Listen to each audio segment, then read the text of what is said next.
মোটামুটি একমত। একটা জিনিস কি জানেন, আমি বলি আপনাকে, এই যে আমাদের যে আরপিও যেটা আছে, যার অধীনে নির্বাচনটা হয়, এটাই ফল্টি, টোটালি ফল্টি। এবং আমার কাছে তো মনে হয় যে রাজনৈতিক দলের নিবন্ধনের দরকারটা কি রে ভাই? রাজনৈতিক দলের নিবন্ধন থাকতে হবে কেন? এবং এই নিবন্ধনের আইনটাই হলো যে সাধারণ মানুষকে নির্বাচন থেকে দূরে রাখার ব্যাপার একটা। আর এই নিবন্ধনের যে আইনগুলো আছে, এটা ভয়ঙ্কর আইন। এই আইন মানা বাংলাদেশের খুব কম রাজনৈতিক, মানে 2-3টা রাজনৈতিক দলের বাইরে আর করতেই পারবে না, এই আইন মানতে পারবে না যে আইনগুলো আছে। এবং এই আইনগুলো যে মানা হয় না, এটা আমরা বহুবার দেখেছি। কি সমস্ত party, supreme party, Bangladesh Congress, এগুলি কিরে ভাই? এগুলি সমস্ত উপজেলা আছে, কমিটি, জেলা পর্যায়ে কমিটি আছে নাকি? ঢাকার সেন্ট্রাল কমিটি খুঁজে পাওয়া যায় না। দেখলাম তো পত্রপত্রিকায় যে তার মেয়ের বাসার ড্রয়িং রুমে তার অফিস, এরকমও দেখছি। এখন এগুলি কি হয়? এগুলি হওয়া মানে হলো, যত আইন করবেন তার মানে হলো এখানে ফাঁক ফোকর দিয়ে ঢুকবে এবং কিছু মাল কামানো যাবে। নিবন্ধনের জন্য যারা আগে চেক করতে যাবে তার টাকা পয়সা কামাবে। নির্বাচন কর্মকর্তাদের লাভ ছাড়া এখানে কমিশনের কথা বলছিলেন, আসলে নির্বাচন নিয়ে মানে শঙ্কা বা সম্ভাবনা কি দেখছেন সামনে? শঙ্কা হলো গিয়া, মানে নির্বাচনটা হবে, ফেব্রুয়ারিতে নির্বাচন হবে বলে আমি বিশ্বাস করি, কিন্তু খুব ভালো নির্বাচন হবে না এটা। আমাদের ইউনূস সাহেব বলে না যে ইতিহাসে শ্রেষ্ঠ নির্বাচন তিনি উপহার দিবেন। উনি ইতিহাসও বোঝে না, শ্রেষ্ঠ বোঝে না, এটা হলো আমার বক্তব্য। উনি বুঝে না কিছু, উনি বাংলাদেশের মানুষে বুঝে নেই পর্যন্ত। জীবনে বেশিরভাগ সময় কাটাচ্ছে বিদেশে। এই দেশের মানুষ যে কি এটা উনি বুঝে না, এই দেশের মানুষের পালস উনি বুঝে না। বর্তমানে যে বাস্তবতা উনি ক্রিয়েট করেছেন, অন্য জ্বালা বাদ দেন, উনি যে বাস্তবতা ক্রিয়েট করেছেন, এই বাস্তবতায় উনি একটা অসাধারণ নির্বাচন করবেন, এটা একদমই বোগাস কথাবার্তা। উনি জানেনও না যে কীভাবে নির্বাচনটা করতে হবে। উনি একটা আওলা ঝাওলা বাধা দিছে, একটা সংস্কার করতেছে, সংস্কারের পরে নির্বাচন করবে, ঠিক আছে? তাহলে সংস্কারে তো নির্বাচন ব্যবস্থার সংস্কার আছে না? তো ওই সংস্কার যখন তার হবে, আইনটা যখন হয়ে যাবে, যে আইনটা আবার ওনারা বলতেছে এটা আমরা জুলাই সনদের ভিত্তিতে করব। তো এই সংস্কার তো জুলাই সনদের পার্ট। যখন আপনি এটার ভিত্তিতে যখন আপনি নির্বাচন করবেন, তখন তো এই নির্বাচন কমিশনের এক্সিস্ট করবে না। কারণ এই নির্বাচন কমিশনকে এই সংস্কারের মধ্যে যে প্রক্রিয়া নির্বাচন কমিশন গঠনের কথা বলা হয়েছে, ওই প্রক্রিয়া হয়েছে নাকি? গঠিত হয়েছে? হয় নাই তো। যদি পুরো একটা এলোমেলো অবস্থা, লেজে গোবরে, বুঝেন, একটা লেজে গোবর অবস্থা উনি করে নিয়ে বসে আছে, আর খালি মিষ্টি মিষ্টি আলাপ করে। আলাপের চিরা বেশি দিন ভিজে না, 2-1 দিন ভিজে, পরে আর ভিজে না। এখন উনি এরকম একটা ঝামেলার মধ্যে ঝামেলা পাকাইছেন, অলরেডি পাকাই ফেলাইছেন। আমি একটা সিম্পল এক্সাম্পল দিয়ে বলি, জুলাই সনদের বাস্তবায়নটা কিভাবে হবে, এটা তো এই মুহূর্তে মূল বিতর্ক। কিন্তু 2 দফা এটা হলো মূল বিতর্ক। এই সনদের বাস্তবায়নটা আপনি কেমন করে করবেন? দেখেন, মানে হয় শয়তানি করছে অথবা না বুঝা করছে। একটা জুলাই ঘোষণাপত্র করছেন একটা, ওই যে 20টি স্নাত দিনে 28টা, ওখানে বসে বসে উনি অনেকে ছাতা মাথা দেখলাম ধরছে, কে কারে জড়াই ধরল না, ওইটা করলো একটা। তো ওইখানে কি ঘোষণা করছে, কতগুলি দফা আছে, ওইটার 20 নম্বর দফাটা একটু পড়েন আপনি। 20 নম্বর দফা স্পষ্ট বলা হয়েছে যে ওনার এই সরকার একটা সাংবিধানিক সরকার। যদি ওনার এই সরকার সাংবিধানিক সরকার হয়, তাহলে ওনার সরকার যা যা কাজ করবে সংবিধানকে মেনে করতে হবে। কোন সংবিধান? যে সংবিধান আছে এটা, আর তো কোনো সংবিধান এক্সিস্ট করে না। যদি এই সংবিধানকে আপনি মেনে যদি আপনি কাজ করতে যান, তাহলে আপনি জুলাই সনদকে আপনি কিভাবে বাস্তবায়ন করবেন? আপনি পারবেন? আমি আপনার সিম্পল উদাহরণ দিয়ে বলি, আপনি আপনার নিজের হাতের আঙুলটা আছে না, এই আঙুলটা দাঁত দিয়ে কামড়ে কাইটা করতে পারবেন, ছিঁড়তে পারবেন? পারবেন না, জীবনে পারবেন না। পৃথিবীর কেউ পায় না। জীবনে কেউ নাক বন্ধ করে, হাত দিয়ে নাক বন্ধ করে আপনি দম বন্ধ হয়ে মরতে পারবেন না। চেষ্টা করে দেখেন, এটা কেউ পারে না। তো এটা হলো ওই জিনিস। আপনি এই কিভাবে বললেন যে আপনার সরকার একটা সাংবিধানিক সরকার? সংবিধান তো আপনি বহুবার মানেন না। আপনি মানেন না। যেটা আপনি মানেন না সেটা ওখানে লিখতে হবে কেন? কেউ লিখতে হবে? ওটা ইন্টেনশনালি কেউ যদি লেখে থাকে তাহলে বুঝতে হবে সে একটা ইবলিস, একটা কেউ জাতীয় কেউ লিখছে। এই পোলাপান যে খেপে যে রাগ করে কক্সবাজার চলে গেছিল, ওটা আমার ঠিকই করছে।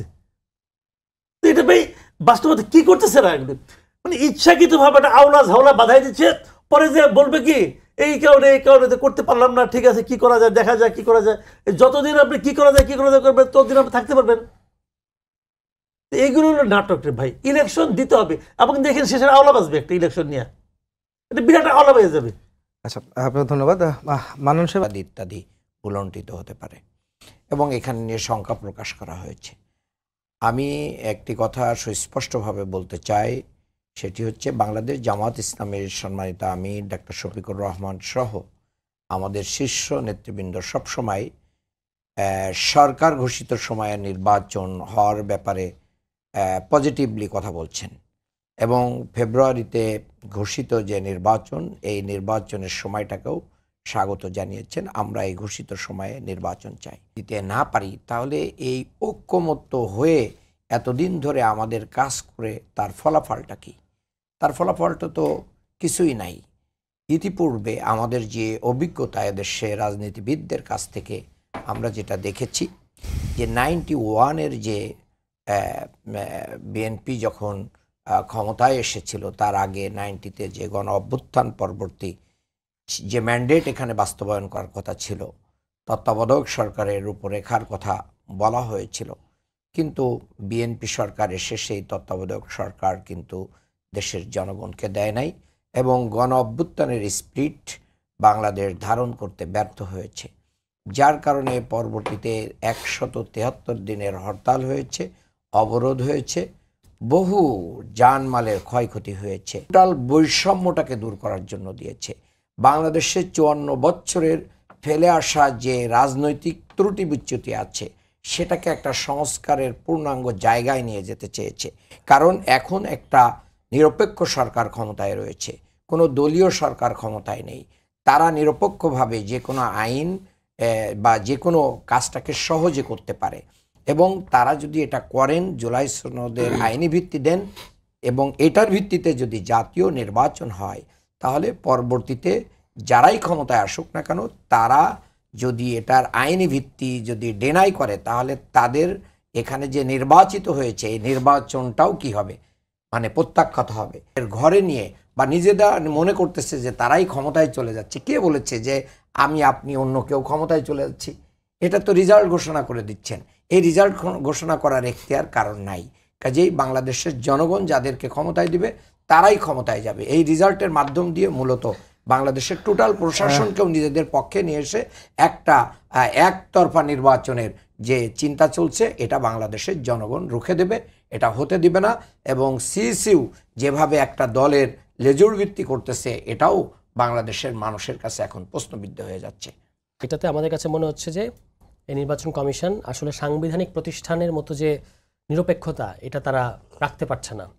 কি কেন বলছে এই কথা? কারণ হচ্ছে যে এই যে শাপলা নিয়ে যে তারা সর্বশেষ যেটা করলো, প্রথমত আমাদেরকে নিবন্ধন পাওয়ার ক্ষেত্রে নির্বাচন কমিশন যথেষ্ট পরিমাণ চেষ্টা করেছে যেন আমাদের কোনো না কোনো দোষ ধরা যায়, কিন্তু আমাদের যেহেতু আমরা তাদের সমস্ত ক্রাইটেরিয়া, আমরা কিন্তু পুরনো যে আরপিও, যেটাকে সবাই বলেছে যে কালা কানুন, সেই আরপিওতেই কিন্তু আরপিওর অধীনেই যে শর্তগুলো, এগুলো মিট আপ করেই কিন্তু আমরা মানে নিবন্ধনটা পাচ্ছি।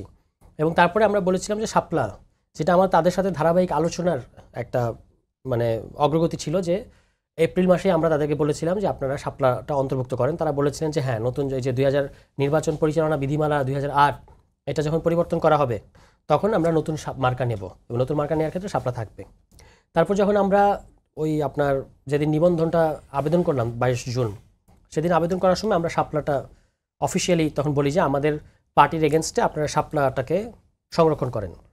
এবং এটা মিডিয়ার মাধ্যমে, সোশ্যাল মিডিয়ার মাধ্যমে নানাভাবে এটা সবাই জেনে গেছে। এবং পরবর্তীতে আমাদের জুলাই মাসে জুলাই পদযাত্রা, সেখানে আপনার সারা দেশ থেকে যারা এসেছে তারা সবাই কিন্তু এই শাপলা ফুলটা নিয়ে এসেছে। মানে শাপলার সাথে আমাদের একটা এরকম একটা ন্যাচারাল বা অর্গানিক সম্পর্ক তৈরি হয়ে গেছিলো। এটার পরবর্তী তারা জুলাই মাসে এসে বলা শুরু করে যে এটা জাতীয় প্রতীক, সুতরাং এটা দেওয়া যাবে না। তখন আমরা তাদের সাথে দেখা করে আবারও বলি যে জুলাই মানে এটাকে যে আপনারা বলছেন যে এটা জাতীয় প্রতীক, এই কথাটা ঠিক না। শাপলা জাতীয় প্রতীক না। কারণ হচ্ছে জাতীয় প্রতীকটা হচ্ছে পানিতে ভাসমান শাপলা, তার দুই পাশে ধানের শীষ, পাট, তারপর তারকা, এই সমস্ত কিছু মিলে এবং একটা নির্দিষ্ট রং, নির্দিষ্ট একটা নকশা, এই সবটাই বিধিবদ্ধ করা আছে মানে 1972 সালের যে জাতীয় প্রতীকের যে বিধি, সেটার মধ্যে দিয়ে। ফলে আপনি যে কোনো ধরনের শাপলা, আমরা তো আমরা তো ওই পানিতে ভাসমান শাপলা চাই নাই। আমরা বলি না যে মার্কাটা ব্যালটে পানিতে ভাসমান শাপলা। নাগরিক ঐক্যকে মানে যেহেতু দুর্জনের ছলের অভাব নাই, তারা এখন আমাদের সামনে নাগরিক ঐক্য এবং আমাদেরকে মুখোমুখি করা দেওয়ার চেষ্টা করছে। এই সমস্ত কারণে আমাদের মনে হচ্ছে যে তারা সামহাও এই কমিশন চায় যে এনসিপি মানে এই আমরা যদি এই মার্কা নিয়েই ধরেন দৌড়াতে থাকি মার্কা প্রাপ্তির ক্ষেত্রে, তাহলে আমরা অন্যান্য প্রস্তুতি কখন নেব? একটা নতুন দলের সাথে তো আপনি এরকম বিমাতাসুলভ আচরণ করতে পারেন না। যখনই আপনাকে এটা ক্ল্যারিফাই করা হলো বাংলাদেশের সংবিধান এবং অন্যান্য সংশ্লিষ্ট আইন দিয়ে যে এটা জাতীয় প্রতীক, আপনাদের এই বক্তব্যটা সঠিক না, তাহলে আপনি দিয়ে দেন এটা জাতীয় ফুল, তো জাতীয় ফল তো মার্কা আছে। দেখো নির্বাচনের আগে যখন যদি কোনো প্রশ্ন আবার উঠে কিনা যে আপনি বলছেন যে নাগরিক ঐক্যকেই আসলে চেয়েছিল, তারা যদি না পায় তাহলে আপনারা কেন পাবেন? আর যদি আপনারা পেয়ে থাকেন তাহলে নাগরিক ঐক্য যদি আবার তারা চ্যালেঞ্জ করে তখন নির্বাচনের আগে কি আবার একটা সংকট বা সংশয় তৈরি হচ্ছে না? না, একটা জিনিস হচ্ছে নাগরিক ঐক্য কি এই কয়েকদিন ধরে শাপলা বিতর্ক চলছে, কোথাও আপনি নাগরিক ঐক্যের কোনো অবস্থান দেখেছেন তারা বলেছে যে আমরা এটা চাই? তারা এটা চাইবে না। তারা এটা প্রথমে চেয়েছিল, কনফিডেন্স যে চাইবে না, তারা এটা চাইবে না। তাদের এটা হলো তাদের অবস্থান, যে তাদের অবস্থান আমার সাথে কথা হয়েছে সেরকম না, কিন্তু আমার কাছে মনে হয়েছে যে তারা এটা চাইবে না। কেন আমি বলি, কারণ তাদের ধরেন গণসংহতি আন্দোলনকে আওয়ামী লীগ আমলের শেষ দিকে লম্বা সময় অযথা তাদের সমস্ত শর্ত পূরণ করার পরেও নিবন্ধন দেওয়া হয়নি। তারা কি করেছে? তারা এটাকে রাজনৈতিকভাবে ইস্যু করেছে এবং এটাকে আইনিভাবে পথে মোকাবেলা করেছে। আমরাও তাই করব। আমরা দেখব যে বাংলাদেশ আইন যদি আপনার রাষ্ট্র অ্যাটর্নি জেনারেলের মন্তব্য আছে, এটা তো অন রেকর্ড মন্তব্য যে এটা দেওয়ার ক্ষেত্রে কোনো আইনি বাধা নাই, ফলে আমরা এটা আইনি পথে যাব। আমরা এটা রাজনৈতিকভাবে এটা নিয়ে মানে মুভমেন্টে থাকবো। আমাদের সমস্ত জায়গায় আমরা এই ইসি যে নিরপেক্ষ আচরণ করছে না, এইটা আমরা জনগণের সামনে হাজির করছি, আরও করব। ঠিক আছে, শুধু কি আচরণ এক ধরনের পলিটিক্যাল প্রতিষ্ঠানের মতো, কিংবা মনে হয় যেন একটা দলের মতো করে তারা ওই তাকিয়ে থাকে ওই দল কি বলে। তা আরও কিছু সংস্কার প্রস্তাব ইসি মানে আগ্রহ দেখায় নাই। ঠিক আছে, যেমন এর মধ্যে আরেকটা আছে, আজকে যদি আমি দেখলাম যে সিইসি বলছেন যে যদি কোনো নির্বাচনী কর্মকর্তাকে দেখা যায় যে আপনি কোনো দলের পক্ষে কাজ করেছেন তাহলে কঠোর ব্যবস্থা নেওয়া হবে। তো ভাই, আপনাকে যে আগেই এই নির্বাচন ব্যবস্থা সংস্কার কমিশন বলেছে, একটা খুব গুরুত্বপূর্ণ সংস্কার প্রস্তাব ছিল যে আপনার ধরেন কমিশনের মেয়াদ শেষ, নির্বাচন আপনি উপহার দিয়েছেন, সেই নির্বাচন নিয়ে যদি পরবর্তীতে কোনো প্রশ্ন ওঠে 14, 18, 24-এর মতো, তাহলে আপনি কমিশন হিসেবে না থাকলেও আপনাকে বিচারের আওতায় আনা যাবে। এটা তো একটা খুব গুরুত্বপূর্ণ। যদি আপনার কাছে আগে থেকে এই চাপটা থাকে, আপনি বাংলাদেশের প্রধান নির্বাচন কমিশনার, আপনি জানেন যে যদি আমি এই ধরনের নির্বাচন দিই তাহলে আমার পরিণতি এরকম হবে ভবিষ্যতে, ইভেন ইফ আমি ওই পদ থেকে সরে এসেছি তবুও, তাহলে আপনি কিন্তু ভুয়া নির্বাচন কিংবা এই যে ধরনের নির্বাচন গত 3টা কমিশন উপহার দিয়েছে বা বাংলাদেশকে যে ধরনের নির্বাচনের অভিশাপের মধ্যে নিয়ে গেছে, এটা থেকে আপনি কিন্তু মানে 3বার ভাববেন, আপনি ওই পথে যাবেন না। তাহলে এই সিইসি কি নির্বাচন কারচুপি করতে চায়? নামের এগেনস্টে ব্যক্তি আছে কিনা ফোন দিয়ে শুধু চেক করে এবং র্যান্ডমলি কয়েকটা জাস্ট নাম্বার ইয়ে করে। তারা আমাদের ক্ষেত্রে ফোন দিয়ে বলেছে যে আপনি অমুক জায়গা থেকে আসেন। এখন দেখেন আমরা 200 ভোটারের যে তালিকা দিয়েছি এটা কিন্তু সারা উপজেলায় ছড়ানো। এখন আপনি হঠাৎ করে আমাদের অফিসে এসে একজন নির্বাচন কমিশনার কর্মকর্তা ফোন দিয়ে বলতেছেন ওই ইয়েকে যে আপনি এখন অফিসে আসেন, আপনাকে দেখবো আপনি এক্সিস্ট করেন কিনা। এটা তো অহেতুক বোঝা যায় যে আমাদের সাথে একটা শত্রুতা আচরণ করতেছে। অনেকগুলো কারণে মনে হচ্ছে যে তারা এনসিপির প্রতি বিমাতাসুলভ আচরণ করছে। একটু মাসুদ কামাল কাছে যাই, সেটা হচ্ছে যে আপনি শুনছিলেন যে নির্বাচন কমিশন নিরপেক্ষতা নিয়ে প্রশ্ন উঠছেন, তুষার বলছেন, এদিকে মান্নান সাহেব বলছেন যে লেজুর ভিত্তিক করছেন নির্বাচন কমিশন। কারণ গুঞ্জন তো অনেকদিন ধরে পত্রিকা কখনো বিএনপির সাথে কখনো জামায়াত ইসলামের সাথে, এই দুটোই এখন বাংলাদেশের প্রধান দুই দল। আমাদের বক্তব্যটা হচ্ছে যে আমরা একটা বহুদলীয় গণতান্ত্রিক পরিস্থিতি চাই। তো এটা তো দুইটা দল যদি থাকে এবং তাদের সাথে তাদের মিত্ররা থাকে, তাহলে কি হবে? একটা দ্বিদলীয় পরিস্থিতি বা দ্বিদলীয় ব্লক। আমরা বলেছি যে মধ্যমপন্থী গণতান্ত্রিক শক্তিগুলোকে নিয়ে আমরাও তো একটা ব্লক হতে চাইবো, এটা খুব স্বাভাবিক। ইলেকশনের আগে কারোর সাথে আমাদের জোট হবে কি না, এটা ইলেকশনের আরেকটু তফসিল ঘোষণার আগে পরে বোঝা যাবে। এই মুহূর্তে আমাদের কাজ হচ্ছে যে আমরা যে রাজনীতির কথা বলেছি যে একটা বহুদলীয় গণতান্ত্রিক পরিস্থিতি বা স্পেসের মধ্যে ভিন্ন ভিন্ন অন্তত 2-3টা ব্লক, দুইটার অধিক ব্লক থাকা দরকার। এবং সেইখানে এনসিপির সাথে যারা সমমনা, যাদের সাথে কথা হচ্ছে, তাদের সাথে গণঅধিকারের সাথে শুনছি গণঅধিকার পরিষদের সঙ্গে আপনারা গণঅধিকারের সাথে একটা প্রাথমিক পর্যায়ে একটা আলোচনা হচ্ছে। এখন নুরুল হক নূর তো চিকিৎসার স্বার্থে দেশের বাইরে আছেন, তিনি তো এই দলের প্রধান, তিনি আসলে মানে গণঅধিকারের প্রধান, তো তিনি আসলে তখন আমাদের একটা চূড়ান্ত আলোচনা তাদের সাথে হবে। এর আগ পর্যন্ত এখন আমরা মানে কোথায় কোথায় গ্যাপগুলো, প্রাথমিক আলোচনায় আসলে তুষার আমি জানতে চাই যে আসলে প্রাথমিক আলোচনা কতদূর আছে, সেটা হচ্ছে যে গণঅধিকার পরিষদ সঙ্গে নিয়ে কি আপনারা জোট করবেন নাকি একীভূত হবেন দুইটি দল, এনসিপি এবং গণঅধিকার পরিষদ? জোটের কথা হচ্ছে না, এই দুই দল মিলে এক দল হওয়া এবং সেটা কিভাবে এনসিপির মানে যে এই মুহূর্তে যে সাংগঠনিক কাঠামো, সেটার মধ্যে আমরা কিভাবে তাদেরকে জায়গা দিতে পারি বিদ্যমান সাংগঠনিক কাঠামোর মধ্যে। সেক্ষেত্রে নুরুল হক নূর সহ তাদের যারা শীর্ষ নেতৃত্ব আছে তাদেরকে একটা মানে ফর্মিডেবল পোস্টস দেয়া, সেটা হচ্ছে একটা খুব মানে আমাদের জন্য আমলে নেওয়ার মতো ব্যাপার, কারণ তিনি তো তার একটা দলের প্রধান। তো এগুলো নিয়ে আলোচনা চলছে, সব তো আর ধরেন এখনই বলে দেওয়া যাবে না, আলোচনাটা আগাক আরও কিছুটা, এবং তিনি দেশে আসলে তখন চূড়ান্ত পর্যায়ে আলোচনা হবে। যেটা আমরা বলতে পারি সেটা হচ্ছে যে তারা যথেষ্ট পরিমাণে ইন্টারেস্টেড এবং আমরা যথেষ্ট পরিমাণে ইতিবাচক। এবং যেহেতু একসাথে আমাদের আন্দোলন করার আওয়ামী লীগ আমলে বিশ্ববিদ্যালয়ের ক্যাম্পাসে এবং ক্যাম্পাসের বাইরে তরুণদের এই তরুণ গোষ্ঠীর একসাথে আন্দোলন করার বা একসাথে ফ্যাসিবাদ বিরোধী আন্দোলন করার অনেকগুলো উদাহরণ আছে। ফলে আমরা মনে করি যে যেটুকু দূরত্ব আছে এটা আসলে মিট করা সম্ভব এবং করে তারপর একটা দলীয় ব্যানারে কিংবা পরবর্তীতে আরও অন্যান্যদের নিয়ে আমরা জোট করবো কিনা সেটা আরেকটু পরে বোঝা যাবে। আরেকটি বিষয় হচ্ছে যে তুষার আপনার কাছে যাবো আরেকজনের কাছে, সেটা হচ্ছে যে মুক্তিযুদ্ধের চেতনা বিক্রি করতে গিয়ে আওয়ামী লীগ এখন দিল্লিতে, বিএনপিতে সালাউদ্দিন আহমেদের কথা বলেছেন, তাই জুলাই চেতনা বিক্রি না করার আহ্বান। একই সঙ্গে তারা ইসলামকেও বিক্রি না করার বা ইসলামী চেতনা না আসার বিষয়ে আহ্বান জানিয়েছেন সালাউদ্দিন আহমেদ আজকে জানিয়েছেন। এই বিষয়টাকে আসলে আপনারা কি দেখবেন? ওনারা বলছেন যে জুলাই যোদ্ধা তারাও, সারা মানুষ বা দেশের মানুষ যারা ফ্যাসিবাদ বিরোধী আন্দোলনে ছিলেন প্রত্যেকেই জুলাই যোদ্ধা। আপনার এখানে দ্বিমত আছে? এখন সালাউদ্দিন সাহেবকে এরকম একটা উদাহরণ দিতে পারবে কোথায় জুলাই চেতনা বা জুলাই চেতনা কথাটা আসছে কেন? যখন জুলাই সনদ বাস্তবায়ন নিয়ে আমরা দেখতে পাচ্ছি যে বিএনপি ছাড়া প্রায় সকল দল এক জায়গায় প্রায় একই রকম, যে জুলাই সনদের ভিত্তিতে আগামী নির্বাচন হতে হবে। তার মধ্যে কেউ গণভোট, কেউ গণপরিষদ, কেউ সাংবিধানিক আদেশের কথা বলছে, কিন্তু সবাই চায় যে ইলেকশনের আগে জুলাই সনদের ব্যাপারে একটা সিদ্ধান্ত নিয়ে। এখন এই কথাটা বললে কি এটা হয়ে যাবে যে এটা জুলাই চেতনা? এটা সেটা হবে না। কিন্তু বিএনপির যেটা হচ্ছে যে তারা ইলেকশনের পরে এটাকে নেয়ার জন্য তাদের এক এক সময় এক এক রকম বক্তব্য আমরা দেখতে পেয়েছি। আমরা বরং উল্টো দেখেছি যে আওয়ামী লীগের মতো স্বাধীনতার পক্ষের শক্তি, বিপক্ষের শক্তি, রাজাকার, এই কথাগুলো কিন্তু বিএনপির তরফ থেকেই, যে হুইচ ইজ আনফর্চুনেট, এটা বিএনপি সবচেয়ে বেশি বলেছে। বিএনপি এটার ভিকটিম ছিল 15 বছর, মানে বিএনপিকে তো রাজাকার বানিয়ে দিয়েছিল না, কিন্তু সেই বিএনপি এখন ওই আওয়ামী লীগের মতো, বরং আমরা বলবো যে বিএনপির চেতনা ব্যবসাটা সবচেয়ে বেশি করেছে এই 5 আগস্টের পরে, যেটা করা দরকার ছিল না।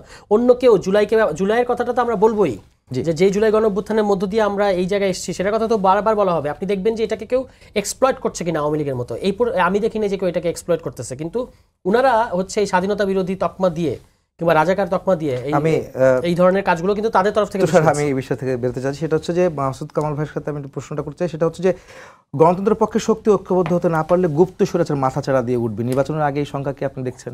অবশ্যই এটা নিয়ে অনেক আলোচনা হচ্ছে। দেখেন, গণতন্ত্রের পক্ষের শক্তি একত্রিত হওয়া এগুলি তো এগুলোকে মনে করেন, যদি শুনেন, যদি দুনিয়ার সমস্ত লোক ভালো হয়ে যেত তাহলে থানা পুলিশ লাগতো না, ঠিক কিনা বলেন? ঠিক না? এগুলি তো বেশ সত্য কথা, চিরন্তন সত্য কথা। সবাই যদি যার যার ধর্ম মেনে চলতো, পৃথিবীর আপনি একটা ধর্ম দেখাতে পারবেন না যে ধর্মে চুরি চামারি অন্যের ধন লুণ্ঠন করতে বলে। সবাই যদি ধার্মিক হয়ে যেত তাহলে দুনিয়াটা শান্তির দুনিয়া হইতো। হয় বাদ দেন অন্য ধর্ম, ইসলাম ধর্ম, সবাই যদি কোরআনটা ঠিক মতো মাইনা চলতো তাহলে তো আর কিছুই লাগে না রে ভাই। মানে না তো এইগুলো হলো ধরেন কি, এগুলি বইয়ের কথা। উনি বলতেছেন দূরে আছেন, দূরে বসে বসে জাতিকে জ্ঞান দিচ্ছেন, ঠিক আছে, এটা হতেই পারে। আমি তো ওনাকে রিকোয়েস্ট করবো, প্রায় প্লিজ ভাই দেশে একটু আসেন, দেখেন আমরা কিভাবে আছি, দেখেন আমাদের প্রবলেমটা কি, তারপর আপনি কথা বলেন। আপনি কাকে বলছেন এই কথাগুলো? আমি ওনাকেই বলি, এটা তো তারেক রহমান সাহেব বলছেন, তো আমি ওনাকে জিজ্ঞাসা করি উনি এই কথাটা কাকে বলছেন? ওনার দলের নেতাকর্মীদের বলছেন যারা সারা দেশে হাজার হাজার মামলার বাদী, উনি কি তাদেরকে বলছেন? শুনেন, আপনি হিংসা দিয়ে কখনো অহিংস সমাজ কায়েম করতে পারবেন না।